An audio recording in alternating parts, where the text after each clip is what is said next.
자, 기단과 전선. 자, 기단. 기단이라는 것은 공기의 단체를 말해요. 아마 여러분들 많이 들어봤을 겁니다. 뭐 시베리아 기단, 북태평양 기단. 들어봤지? 그래서 특정 성질을 가지고 있는 대규모의 공기 덩어리를 기단이란 말을 씁니다. 그러면 여기서 특정 성질이 뭐냐? 공기의 성질을 나타내는 건데 두 가지 요소야. 여러분 이런 말 들어봤죠, 맞지? 공기가 온난수변하다, 고온다습하다. 바로 온도와 습도를 표현하는 거지. 그래서 온도와 습도에서 그 성질을 표현할 수 있다. 자, 그러면 원래 기단, 뭐 시베리아 기단, 오츠크 기단 이야기했을 때 그놈은 스스로 성질을 만드는 게 아니야. 그놈이 어느 환경에 따라서 그 환경에 의해서 성질이 결정되는 거지. 만약 바다 위에 있다면 습해지는 거고, 육지 위에 있다면 건조해지는 거고, 그리고 만약 고위도에 있다면 차갑겠죠? 그걸 말합니다. 그래서 온도는 위도에 의해서 결정된다. 고위도면 차갑고 저위도면 따뜻하고. 자, 그리고 습도는 바다 위에 있으면 습할 것이고 육지에 있으면 건조할 것이고, 바로 수륙 분포에 의해서 차이 나더라. 자, 마지막은 우리나라 주변 기단의 종류. 자, 이거는 여러분들 이거 그림을 그리면 시간이 걸리니까 오른쪽에 있는 그림 그대로 갑니다. 오른쪽 그림이 바로 게. 참고로 시베리아 기단은 겨울에, 양쯔강 기단은 황사 같은 거 만들어. 언제? 황사. 가을, 봄. 주로 봄이 더 많죠? 봄과 가을. 그리고 오츠크 기단은 초여름입니다. 자, 그리고 북태평양 기단은 여름. 적도 기단은 실제로 적도는 우리로부터 아주 엄청나게 멀리 있거든. 근데 여기서 강한 놈을 만들어서 보내지. 누굽니까? 얼마 전에 왔던 열대저기압 태풍을 말하는 거지. 그래서 역시 여름. 물론 가을 태풍도 있지만. 자, 성질을 말해보면 시베리아 기단은 위쪽에 있죠? 그럼 한랭하겠지? 육지에 있으니까 건조. 그래서 현재 위쪽이면 한랭, 아래쪽이면 온난. 그리고 육지라면 건조, 바다라면 습연. 됐지? 자, 그래서 시베리아 기단은 한랭, 건조. 이거 외울 게 아닙니다. 성질만 이해하시면 돼. 자, 양쯔강 기단은 아래쪽이야. 온난하고 육지니까 건조. 자, 오츠크 기단은 한랭, 습연. 위쪽이니까 한랭, 바다니까 습연. 그리고 북태평양 기단과 적도 기단은 아래쪽 바다니까 온난, 습연 또는 고온, 다습이라 이야기할 수가 있습니다. 되겠지? 자, 각 기단이 일으키는 여러 가지 기상 현상들인데, 자, 시베리아 기단, 겨울 같은 경우에 한파, 폭설, 사만사온 이런 얘기를 하잖아, 맞지? 그래서 이런 단어가 나오면 겨울이구나. 시베리아 기단이 영향받는 그 기간이구나 생각하면 된다는 거지.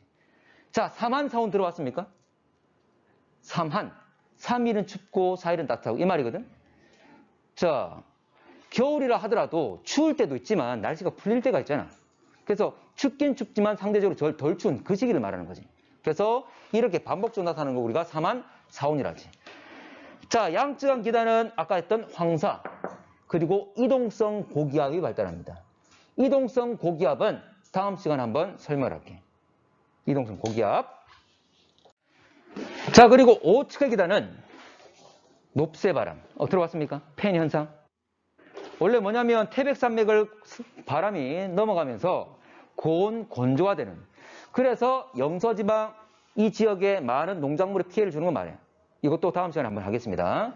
자, 그리고 초여름에 봐봐. 잠깐만. 초여름에 오츠크 기단 영향 미치고 있다가 이제 북태평양 기단 막 밀고 올라올 거야. 그럼 두 개가 부딪히겠지? 그러면 꽝 부딪히면 공기들은 뭐 하지? 상승하면 뭘 만듭니까? 구름. 그래서 구름이 쫙 만들어지는 것. 북태평양 기단 밀면 이 구름 덩어리들 위로 올라갔다가 오츠크 기단 또 밀면 또 내려갔다가. 이게 바로 뭐지? 오랫동안 비 내리는 장마 되는 거지. 이게 장마전선이야. 자, 마지막. 자, 북태평양 기단 폭염이나 열대야. 그리고 아까 말했던 적도 기단은 태풍이라고 그랬죠? 이런 것들을 영향 미칠 수가 있습니다. 여러분들 지금 그림 자료에 아마 없을 건데 요거는 한번 내용만 적고 갑시다. 좀 전에 문제 풀 때 나왔던 거야. 자, 뭐냐면 이게 대표적인 여름과 겨울의 기압 배치를 표현하고 있는 겁니다. 자, 봐봐. 왼쪽 그림 같은 경우에 A라 되어 있는 곳 다른 곳보다 지금 기압값이 크잖아, 맞지? 고기압이라 그 말이지. 여러분들 대륙이 고기압을 띠고 있는 건 언제입니까? 여름이야, 겨울이야? 겨울. 겨울이죠? 대륙이 고기압이란 말은 기압이 높단 말은 오히려 기온은 낮다 그 말이잖아, 맞지? 그래서 대륙의 온도가 낮은 시기는 바로 겨울 되겠지. 자, 그래서 육지가 대륙이 고기압, 바다가 저기압 이렇게 돼 있습니다. 자, 이랬을 때 뭐라 부르냐면 이게 일반적인 겨울의 기압 배치거든. 그래서 동서방향에 걸쳐서 돼 있잖아, 맞지? 서쪽은 고기압, 동쪽은 저기압. 그래서 서고 동저형의 기압 배치라고 합니다. 이렇게 명확하게 대륙이 고기압 그리고 바다가 저기압돼 있으면 이거는 바로 겨울을 의미한다 그 말이지. 자, 그리고 반대로 대륙이 저기압, 바다가 고기압돼 있는 경우, 자, 이때는 동고서절을 하지 않습니다. 이때는 남고북저라 그래. 남쪽이 고기압, 북쪽이 저기압. 뭐 이걸 꼭 외울 필요까지는 없는데 일반적으로 이렇게 표현을 좀 합니다. 이렇게. 자, 근데 자, 봐, 잠깐만. 뭐 서고 동조형이 맞는지 남고 북저형이 맞는지 이렇게 묻지는 않아. 그냥 봤을 때 여러분들 봐. 아까 우리 했던 거야. 자, 겨울에는 어디가 더 온도 높다? 겨울에 어디가 더 온도 높죠? 바다 온도 높겠네. 바다가 저기야. 맞지? 이렇게 생각하시면 돼. 그리고 여름에는 어디가 온도 높다? 대륙이죠? 대륙이 온도 높으니까 대륙이 저기야. 됐습니까? 이렇게만 이해하시면 됩니다. 꼭 이 용어를 꼭 외울 필요까지는 없어. 근데 현재 그 원리가 어떻게 되는지는 여러분들 이해하시고 기억을 좀 하셔야 되겠지? 자, 이렇게 우리나라는 여름과 겨울의 기압 배치가 명확하게 갈립니다. 명확한 특징을 가지고 있는 거지. 자, 그러면 이동성 고기압. 이동성 고기압은 언제 발달한다고 그랬죠? 양쯔강 기단하면서 했던 부분인데 양쯔강 기단이 발달할 때 바로 봄과 가을에 주로 이동성 고기압이 발달해야 돼. 자, 이 내용 정리합시다. 자, 이동성 고기압이 뭐냐면 시베리아 기단의 가장자리에서 분리돼서 떨어져 나온 애들이 편서풍 타고 이동하는 애들을 말합니다. 작은 고기압들을 말해요. 자, 여러분들 시베리아 기단이 영향 미치는 계절이 언제죠? 겨울이었죠? 자, 그러면 겨울에 시베리아 쪽이 고기압이야, 저기압이야? 고기압이죠? 시베리아 쪽이 대륙이 온도가 낮으니까 고기압 뛰고 있을 거잖아, 맞지? 자, 그러면 자, 이게 어떻게 되냐면 우리나라는 편서풍 되어 있거든? 그래서 편서풍. 서풍이란 말은 어디서 어디로? 서에서 불어온다 그 말이지? 그 서쪽에서 와서 동쪽으로 간다 그 말이잖아. 그래서 이 바람 따라서 이 공기 덩어리 역시 서에서 동으로 이동합니다. 자, 이 말이야. 자, A가 바로 시베리아 고기압인데 이 전체 고기압 덩어리, 큰 덩어리가 있는데 당연히 이 덩어리가 자, 점차 겨울에는 아주 강력하겠지만 점차 봄이 되면 세력이 약화되겠죠? 이 시베리아 고기압이 약해지면서 이놈의 가장자리 끝부분에 있던 애들이 공기들이 떨어져 나온다는 거지. 그러면 이 작은 애들이 막 떨어져 나오면 이 지역은 무슨 바람이 분다고? 편서풍이라는 바람이 계속 불고 있어. 끊임없이. 나중에 할 거야. 계속 불고 있어. 그러면 떨어져 나온 공기들이 바람 따라 이동할 수밖에 없겠지. 그러면 이렇게 나온 애들이 계속 이렇게 이동하는 겁니다. 됐나? 그런데 이게 고기압이라는 말은 주변보다 기압이 높단 말이잖아. 맞지? 그러면 고기압과 고기압 사이는 뭘까? 저기압이 있겠죠. 사이사이 저기압이 있는 겁니다. 됐나? 고기압만 표현했지만 이 말은 그 사이사이에 다 저기압이 있다 그 말이잖아. 그리고 저기압은 날씨가 맑아 흐려? 저기압은 상승이야 하강이야? 상승기류였죠? 저기압이 있는 곳이 상승기류가 있기 때문에 날씨가 흐립니다. 고기압은 하강기류. 아까 상승만은 구름 맞는다 그랬잖아. 오히려 하강기류가 있는 고기압은 날씨가 맑은 거야. 그러면 우리나라 한반도에 며칠 간격으로 저기압 지나가고 고기압 지나가고 계속 반복된다는 거지.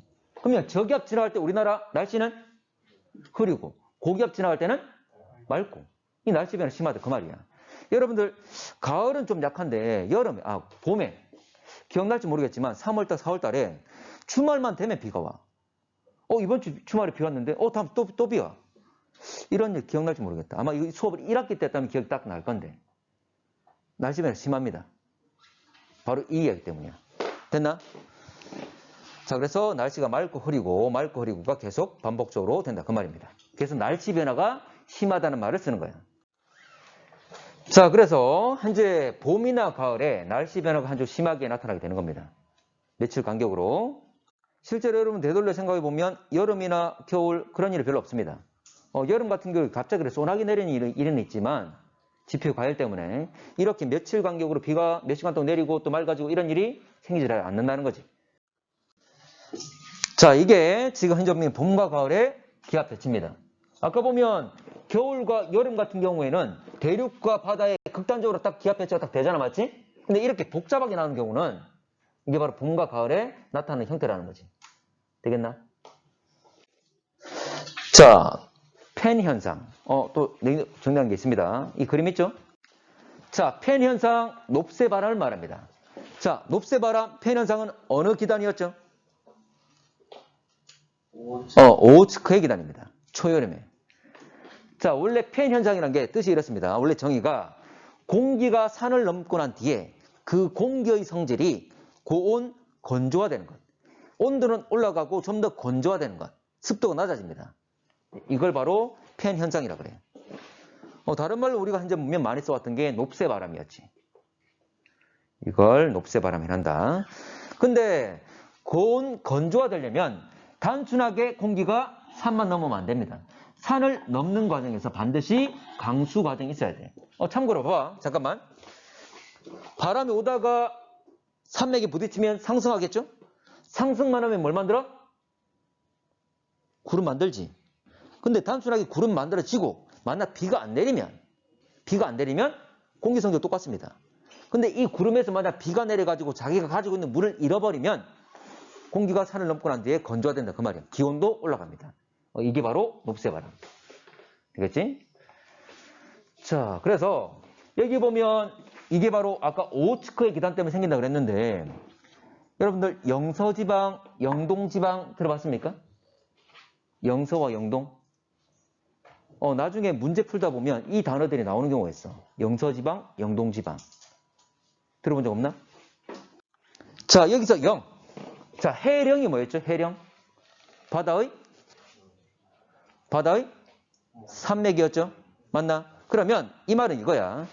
여기 태백산맥이 있기 때문에 여러분 대관령, 미시령, 한계령, 산맥이야. 그래서 산맥 영자, 고개 영자, 고개의 동쪽, 여기 동해바다. 우리가 알고 있는 강릉이나 동해나 삼척이나 이런 지방들이죠. 속초나 이걸 영동지방이라 하지. 산맥의 동쪽. 그리고 여기는 춘천이나 경기도, 서울 여기가 영서지방이라고 하지. 산맥의 서쪽.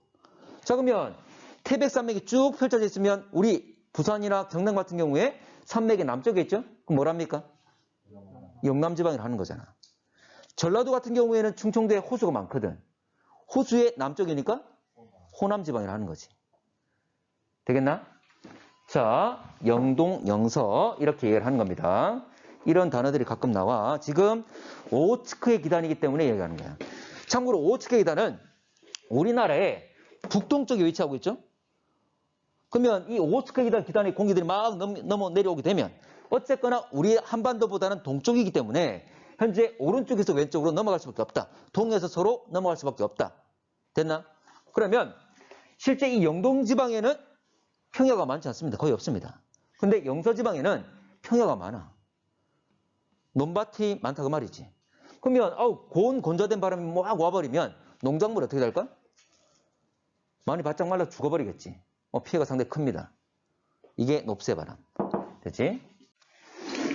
자, 기단의 변질. 자, 실제로 이게 중요합니다. 기단의 변질. 기단의 변질. 자, 기단은 특정 성질을 가지고 있는 공기 덩어리인데 변질이란 말은 성질이 변한다 그 말이지. 그리고 스스로 성질을 가지고 있는 게 아니잖아. 그러면 다른 환경으로 가게 되면 얘가 성질이 변하는 거지. 자, 그래서 기단이 이동하거나 확장. 어쨌거나 환경 자체가 달라지게 되면 주변 환경이 달라지게 되면 성질 역시 변한다. 이걸 바로 기단의 변질이라고 합니다. 자, 근데 기단의 변질은 여러 개 우리나라 주변에 있는 여러 개 기단이 있지만 대표적으로 시베리아 기단 이거밖에 얘기 안 합니다. 이게 실제로 우리나라에 영향도 많이 주기도 하고. 자, 이런 거야. 자, 봐봐. 자, 한겨울에 시베리아 기단이 세력이 아주 세지면서 그러면 자연스레 이 시베리아 기단 공기 자체가 우리나라로 막 넘어오겠죠?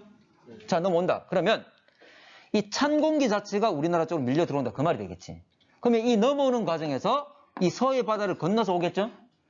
자, 그러면 예를 들어 겨울철에 이 시베리아 쪽, 이 대륙 쪽을 영하 30도로 얘기를 합시다. 근데 겨울이 되더라도 이 바다는 얼어 안 얼어? 안 얼어. 예를 들어 5도라고 이야기할게. 그러면 마이너스 30도와 5도니까 35도나 차이 나는 거지? 상대적으로 아주 따뜻한 바다가 되는 거지. 상대적으로. 됐나? 여러분들 찬물과 따뜻한 물 중에 누가 더 증발 잘하죠? 따뜻한 물. 그러면 이 공기가 서해 바다를 건너는 동안 여기 바다에서 막 증발이 일어나겠지. 그러면서 이 공기에다가 수증기를 막 넣어주는 거지. 증발 일어나면서. 됐나? 그리고 상대적으로 따뜻한 바다죠. 그러면 이 공기가 오다가 따뜻한 바다 위를 지날 거야. 그러면 이 바닥에 있는 따뜻한 바닥에서 가열이 되겠지. 공기가 데워지겠지. 공기 데워지면 뭐합니까? 밀도 커져 작아져? 데워지면 가벼워져 무거워져? 가벼워지면 뭐합니까? 상승하겠지. 자, 상승만 하면 뭘 만들어? 구름. 근데 구름 만드는 재료가 뭡니까? 수증기죠. 재료도 풍부해졌고 상승했잖아. 엄청나게 많은 구름 만들게 되는 거지. 그러면서 이 많은 구름들이 우리나라 서해안으로 들어오게 되는 거지. 그러면서 폭설이 내리는 거야. 강원도나 이런 지방보다 훨씬 더 따뜻합니다. 근데 가끔 폭설 내리는 곳이 바로 이것들이야. 피해가 엄청나게 크지. 최근에 별로 없었지만 가끔 몇 년마다 한 번씩 생깁니다. 자, 그러면 한번 정리를 좀 해볼게. 자, 시베리아 기단이 확성된다. 그러면 서해를 통과할 건데 서해를 통과하는 과정에서 일어나는 변화가 수증기 공급을 많이 받게 된다. 따뜻한 바다로부터 기단 하부가 가열된다. 바다로부터 수증기 공급도 받지만 따뜻한 바다에 의해서 하부가 가열된다. 그 말이죠. 일단 내가 한번 써봅시다. 자, 그러면 하부가 가열됐기 때문에 당연히 공기가 데워지면 밀도가 작아지니까 상승하겠죠? 자, 근데 상승한단 말은 안정, 불안정? 불안정. 이런 단어도 잘 나옵니다. 불안정해진다, 이런 얘기들. 자, 결과적으로 수증기를 가진 공기가 상승하면 구름을 만들 수 있다 그랬죠? 아주 두꺼운 구름 만들 거다. 참고로 두꺼운 구름은 저군형 이해할 수 있겠죠? 특히 정란운이 만들어지게 됩니다. 아주 두꺼운 구름. 그래서 서해를 통과해서 우리나라 서해안으로 들어오게 되면 폭설이 내릴 수가 있다. 그 말이죠. 과거에 이런 사례가 많았습니다. 자, 이거는 1년 동안 우리나라에 미치는, 영향 미치고 있는 기단들, 언제 영향 미치는 표현하고 있는데, 자, 북태평양 기단이 여름이잖아, 맞지? 그러면 다른 것들은 다 그냥 대칭돼서 나타난다 생각하시면 됩니다. 원래 양쯔강 기단은 봄과 가을이잖아, 맞지? 그래서 봄과 가을이고, 그리고 오츠케 기단 같은 경우에 우리가 초여름에 영향 미친다 했어. 그럼 여러분들 초여름이나 늦여름이나 상태가 비슷하잖아, 맞지? 다 반복적으로 나타난다 생각하시면 됩니다. 대칭적으로. 되겠지? 자, 넘어갈게.